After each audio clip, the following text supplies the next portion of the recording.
Почитувана колешке Дамчевска, покрај тоа што оваа дебата е сама по себе преседан, ние сепак во средина на август дебатираме за најголемиот приоритет на граѓаните во Република Македонија – разрешување на јавниот обвинител. Иако оваа дебата се коси со членот 8а од изборниот законник кој е дециден и вели: од денот на донесување на одлуката за распишување на избори па до завршување на изборите не може да се започне постапка за вработување на нови лица или постапка за престанок на работен однос во државни и јавни институции, а започнатите постапки се ставаат во мирување освен во случаи на итни и неодложни работи. Ние сепак дебатираме, а мнозинството продолжува да молчи.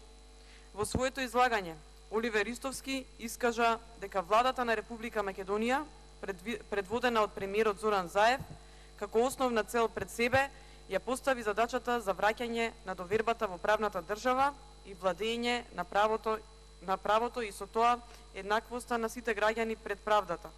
Па би запрашала: како ќе го постигне тоа? Со назначување ли најавен обвинител по свој терк, кој ќе работи по правила на сегашната власт?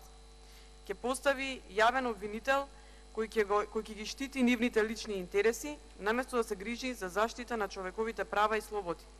Заради овие причини Марко Зврлевски не беше по теркот на СДСМ, па наведоа празни, неаргументирани причини во предлогот од владата за разрешување на јавниот обвинител Марко Зврлевски.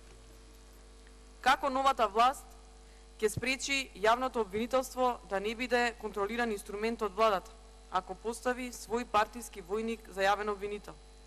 Бидејќи откако дојде на власт, СДСМ врши партизација до највисоко ниво, па именува и поставува високи партиски функционери на директорски позиции во јавни институции. Како ние да им веруваме? Како да им веруваат граѓаните кога се што кажаа, излажаа?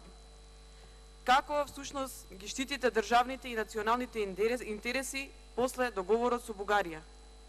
После поништување на нашата историја нема да дозволиме да ни ја уништите иднината.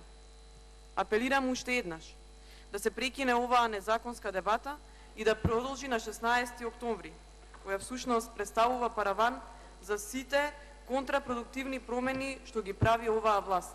Ви благодарам.